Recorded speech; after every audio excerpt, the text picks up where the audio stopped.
Welcome to Choices Global, a production of First Assembly of God, LNP Durban Street, Wortmanville, Georgetown, Guyana.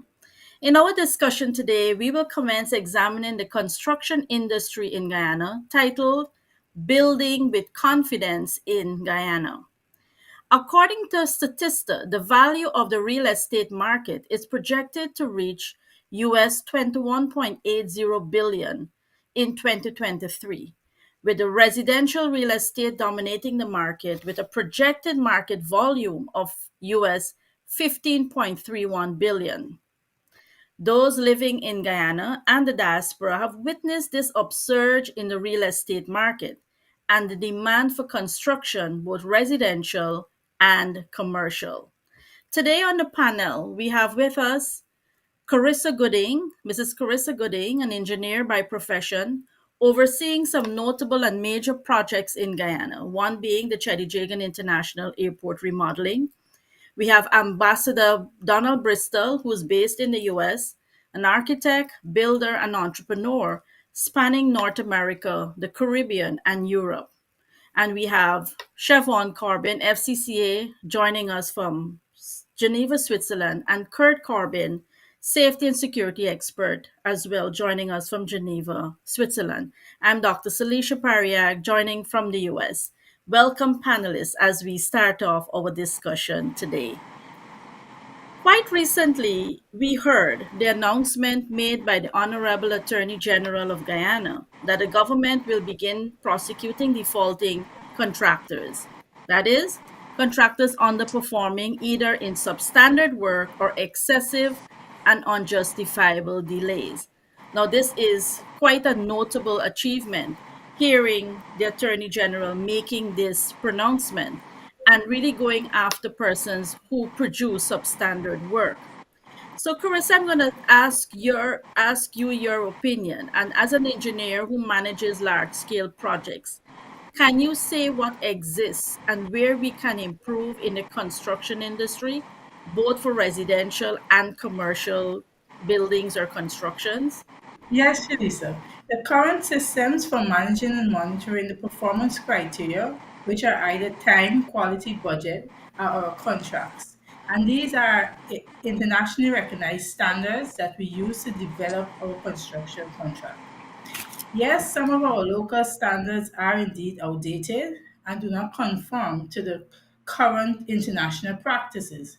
But the people we entrust with the designing and managing of these projects have a professional responsibility to access the information to ensure our project designs are safe, fit for purpose, economically feasible, and the timelines for delivery are practical. An aspect for me that can be improved is the selection of our contractors relating to their technical competency. This is key to ensuring delivery of high quality projects. Therefore, it's prudent that our contractors are honest in the information that they supply as it relates to submitting for a job, tendering for a job. If the project plan and designs are adequate, the contractor is competent, then the next step would just be to enforce the contract during the execution. With this, we will definitely see improvement in the construction industry. Excellent. Thank you so much. Ambassador Donald, as an architect and planner, what role does the architect play? Because Carissa just mentioned the selection process of contractors. What role does the architect and the contractor play, and how critical is it to have a qualified licensed architect and contractor on your projects? Your thoughts? My thoughts is simple. Is an architect and engineers are trained um, to do what they're assigned to do. In Guyana, I built a three-story building, and I was planning why it's going or doing my engineering why it's going because we didn't have a qualified architect. Um, I'm an engineer, not an architect, but with an engineering, I have common sense. And by travel around the world, I've seen how other buildings are doing. For instance, a lot of people building today without a qualified architect, and in the midst of building, they run into a lot of problems. I have an old thing that if you're in trouble, you go to a lawyer. If you're sick, you go to a doctor. And if you're building, you gotta go to an architect, not a guy who just a laborer. That's my take on that. Very important. First step. Thank you. Thank you. Thank you, Ambassador Donald. Siobhan, should small scale contractors have in their contracts a free after service period upon completion of the job based on what the Attorney General mentioned? Well, Dr. Salisha, this is a double-edged sword. I think for small businesses, when we look at large-scale construction, and I've managed or monitored that from a financial perspective with donors like the European Union. And what we know, and Carissa would attest to that, is that when you sign off on construction contracts, you often have penalties for delay. You also have a, how do I say, correction and liability period, which could be 12 months, it could be 24 months. So when I hear your question, I'm asking myself, would that apply to a small scale contractor?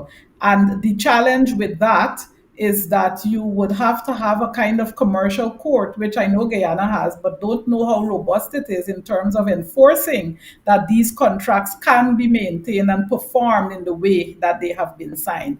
So the short answer is yes.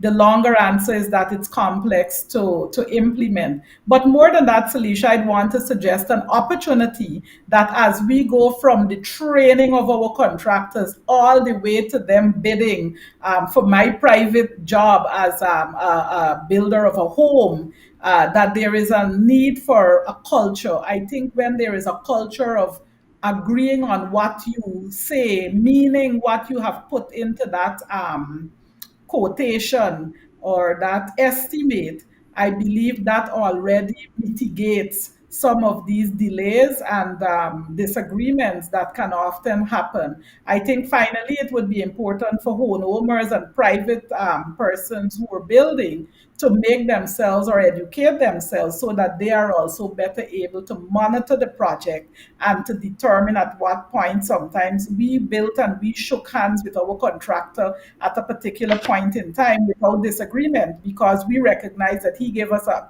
awesome structure. But when it came to what Guyanese call the fine work or the refining of the interior, that was not his expertise. So it means as a builder or a homeowner, you need to also educate yourself so that you mitigate some of the challenges you would have with a small scale contractor.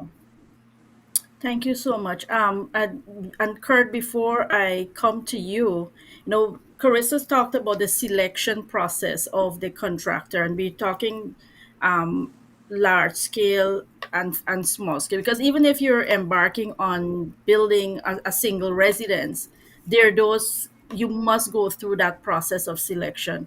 Ambassador Donald talked about having qualified people on the process. Chevron talked about the differentiation of the small scale, large scale, residential, commercial um, projects. But Kurt, what are your thoughts when we think about licensing? We think about even in both comparing both residential and commercial properties. Your thoughts. You have built your home back in Guyana. Let us begin to understand the process. Looking at the selection of a contractor, the the qualifications of the contractor, and your protection as a citizen or someone who is embarking on this project. Your comments. Thank you, Dr. Salisha. You said it well.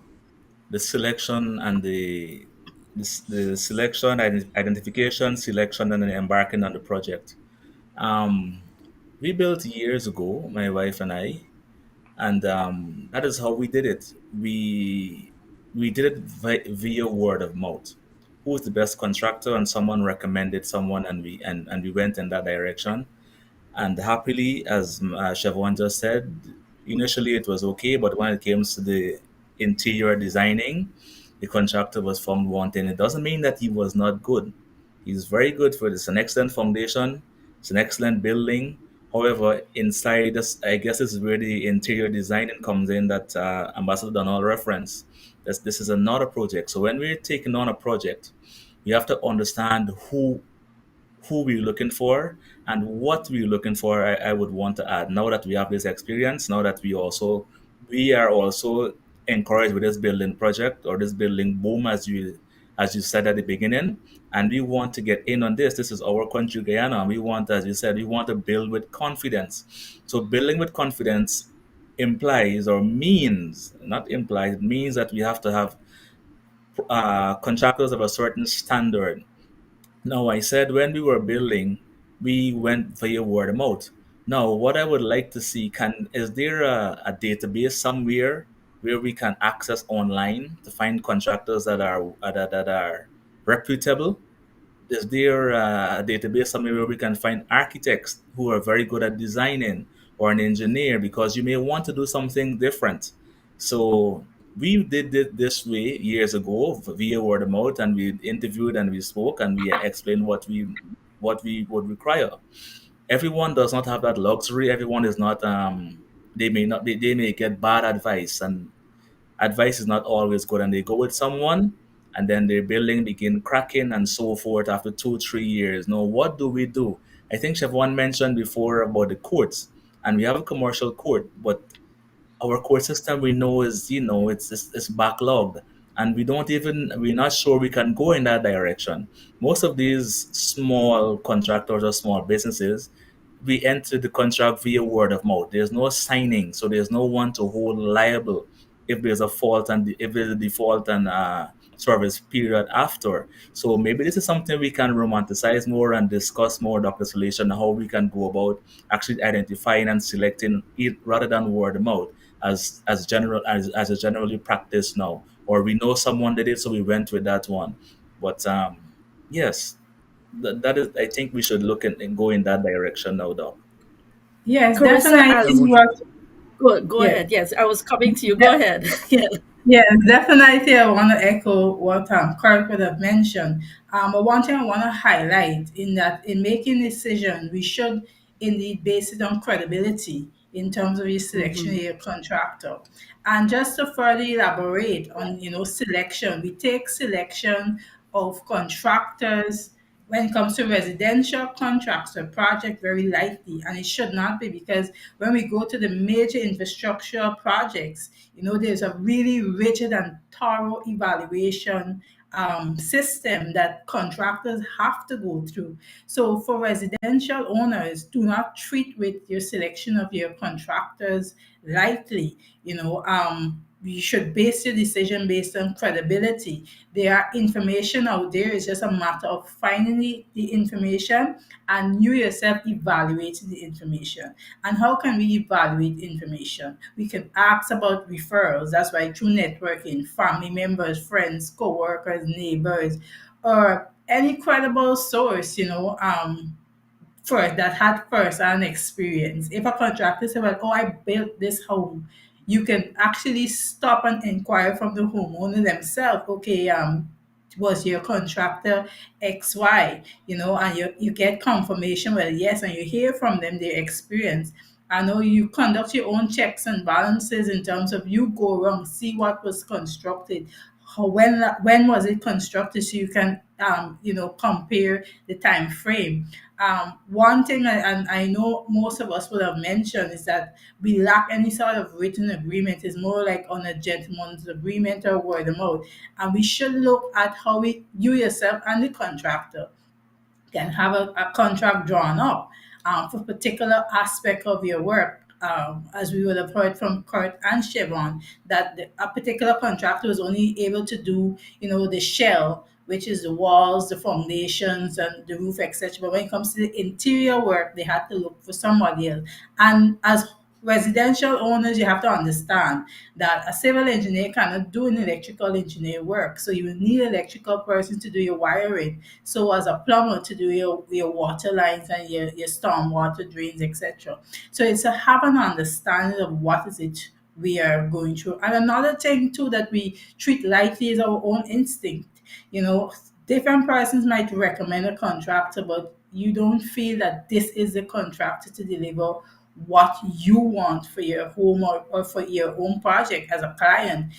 So these are the different, I would say, measures that one should take in the selection of a reliable and trustworthy contractor for both residential and the construction industry. Much, Carissa. Can Yes, I because jump I in was there? just gonna. Yes, go ahead, Yeah, Ambassador. a couple of things. One, our skill people in Guyana, I have a problem in the finishing. Like speaker before was saying, when you have a general contractor, you have to subcontract the electrician, the plumbing, and all the other fine. But most contractors want to do everything, and I have a problem in the finishing touch. In North America, here, where I am, when we give a contractor a job, he now go out and get his electrical, a subcontract electrical part, subcontract the plumbing part, and some subcontract the interior design. But he's a general contractor. But we are focusing on the contractor. I'm want to focus about the skill of our people in Guyana. Over here, we go to the union or we go to the trade school because a man could say that he could do sheetrock. And when you get him to the task, he cannot do sheetrock. So over here in North America, we go to an institution, or the contractor go to the institution and pick the best skilled person to join his team. We don't have that luxury in Guyana. Um, and sometimes when they finish a job, it's so bad that you want to cry.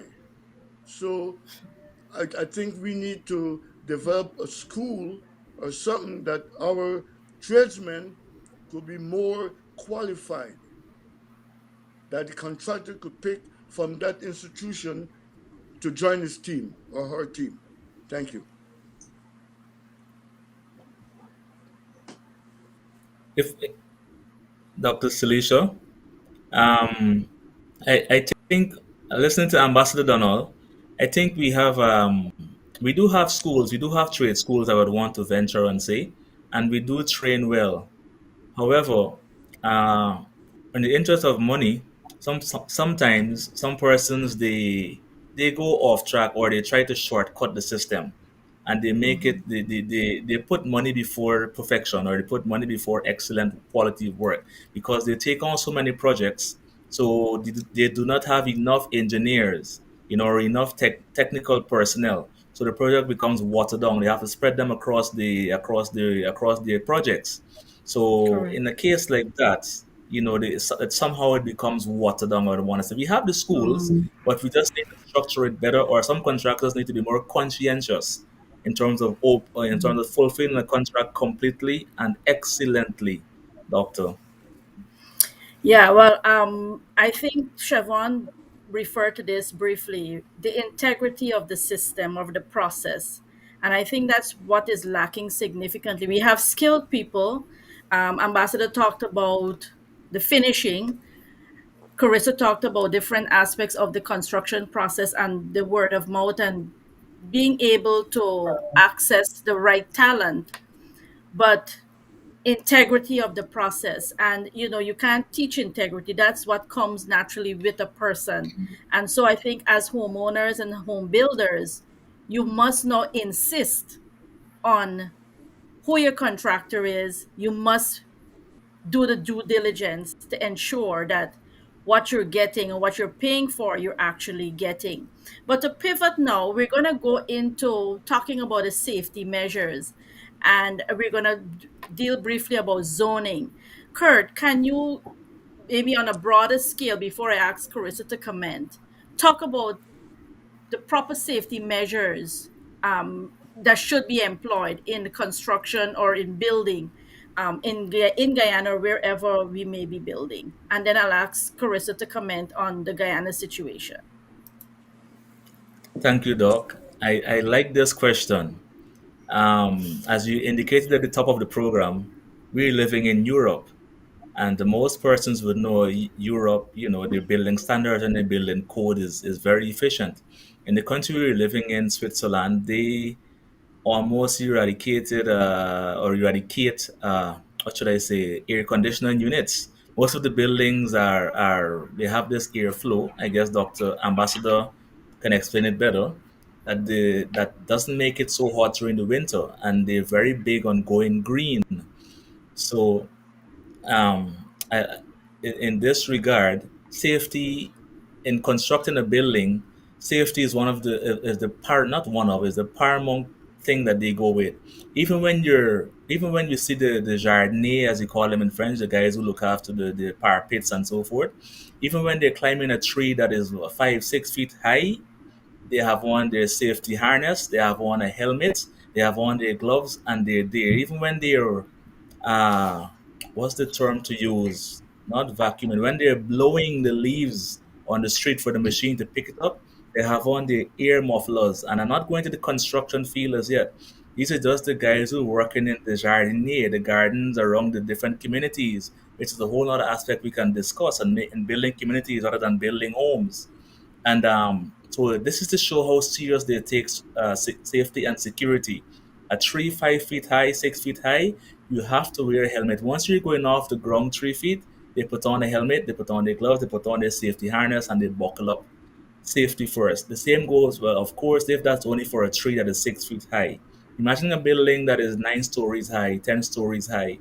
Of course, there are these as not the term is beating me, but they have these ladders and steps around the building that are enclosed and protected, so no one can slip and fall out and down. So they're all enclosed with a protective mesh material. Everyone again has on their helmet. Everyone again has on their safety harness and is always hooked up, and they work in pairs. Now, when we look at that, I would like to see more of this. And what you said you're going to ask our engineer what pertains. I would like to see more of this in our own country, where safety is paramount, and not just in the construction industry, in many industries, including the mining industry, including the fishing industry. We take things for granted. We have no safety. We have no a life buoy. We just work with a vest or a singlet, as we call it. Even in the construction industry, we put on a singlet and we put on a armless vest. Why? Because we think it's hot. There are no reflective vests. I'm talking mostly of residential businesses. In large scale constructions, I see more of an attempt, not a full attempt, but more of an attempt. But I would like to see this beginning from our residential construction. You spoke about a lot of money at the beginning of this program, Dr. Salish. I cannot recall the amount, but it was billions of US dollars that Correct. our industry is going to see in It's now worth. 2023 alone, and it's only Correct. going to expand. So we have to Correct. save lives. People cannot be losing their lives, doctor. Thank you. Thank you. Thank you, Kurt. Carissa, what currently obtains and what are the enforcement procedures? Well, that is a problem as it relates to our health and safety, is the lack of enforcement and the lack of training thereof. So there is no persons in the industry do not see the need for until an accident occur, right? And Right. there's no form of enforcement coming from those who are supervising, even to the client, because health and safety is costly. To buy the proper PPEs, protective equipment, it's costly. So it's a cost that has to first be factored by clients. And many times, because we're tight when it relates to budget, we kind of want to prioritize. But health and safety is something that should be number one priority first, because there's direct and indirect costs associated with any sort of accident. So for me, we should first ensure that safety is built into our contracts, and these are for or commercial contracts. As it relates to residential, you should, as a homeowner, want to enforce that whoever is your contractor, that they put safety as priority. And as I would have mentioned earlier, it would be a cost that they will have to factor to you. Because if they have to buy the safety vests, when they have to do the climbing of the different stories, obviously they have to have the necessary safety equipment. So it has to be built in first of all, and ensure that you have systems in place if the contractors, these are for the commercial projects, if the contractors fail to comply, that you have systems in place to ensure that they do comply. And this can be done through incentives, that they're paid for. You can withhold different payments for those that are not in compliance with the safety measures. And you can have different incentives where you actually pay, they give them bonuses, provided that there's no accident, because you as a client, you're actually saving a cost once you would have executed a project without any sort of accidents or incident. Because if a worker is injured, definitely there's compensation there. So you rewarding your contractor for ensuring that he executed a project without any accidents or incidents can be an incentive for them to want to ensure that they utilize the proper PPEs, and there's enforcement also on the side. Also, our specification should ensure that contractors have biweekly toolbox meetings. I think education is important. Once persons are aware of the importance of the PPEs, of the health and safety measures that one should take, you will see a change in the culture. So, in order to change the culture, you have to educate that culture, that the people within the community educate them. So we start with education. I think Yes. that is the pivot. That's the point that we must start off at. Education, whether it's the PPEs, whether it's the integrity in the building process, whether it's the building process of itself. Um, that's our start point. I'm gonna pivot now to look briefly at communities before we bring bring this program to an end, and I'm gonna start with Chevron about zoning. We had a preamble before this program talking about building homes instead of building communities. What are your thoughts, Siobhan, on zoning communities and why is it essential? And Ambassador Donald, I'm going to ask you as well to comment on that. Thanks, Alicia. Dr. Alicia. I think zoning is part of the broader thought process of urban planning. And urban planning, if we reflect on the amount of investments you alluded to at the beginning of the program, it clearly indicates that Guyana is on a growth path. And a growth path also means growth in population. Growth in population is not only internal, but also persons who will immigrate to Guyana, either for work or economic opportunities. So we need to start building communities and not just homes or buildings for the future. So when I reflect on Guyana, I reflect on opportunities because I am a glass half full kind of person. And when we look at zoning and urban planning, some of the things that I want to highlight is that it is important for quality of life. It is important for sustainability, meaning as weather patterns change, how do we design our cities to ensure they will be cool when the place is getting warmer? And it also is a place of security. Now, let me talk a little bit more about zoning and security. If we have residential and business activities happening in the same place, when it comes to evening time and we see a whole host of persons in that neighborhood, we don't know whether they are customers or the other kind. So this is one example of why businesses should be in a commercial zone compared with residential houses and so on. Another example is imagine your child walking to school. If the residential places and your businesses are in the same place, it means that there is no safety net for your children. Imagine large trucks coming in. You can't allow a child to walk to school by themselves, even if they are observing all of the traffic rules. So this is another important area why zoning is important. The third I want to posit is that there is the element of how do I say industrial waste. If you have businesses operating near to your residential places, imagine the smoke, imagine the chemicals, imagine even the noise pollution. So these are just some examples that I want to signal that speaks to safety, security, and the health implications of zoning. Now, is it important to have commercial and residential places near to each other?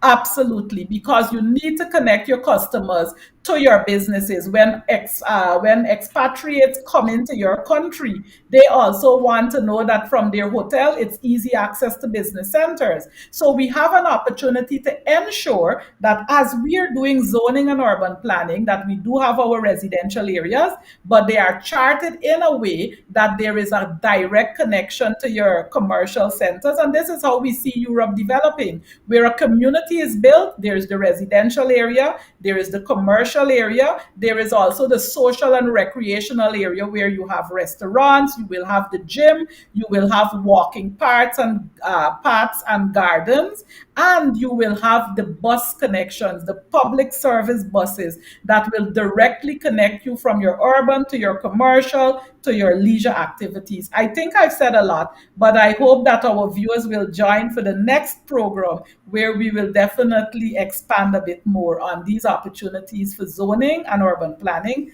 that I see in Guyana. Um, Ambassador Bristol, your final thoughts. Yeah, Chevron said all that what I was going to say. So thank you. I only want to say one other thing is that when someone work, the only investment they have is a beautiful house.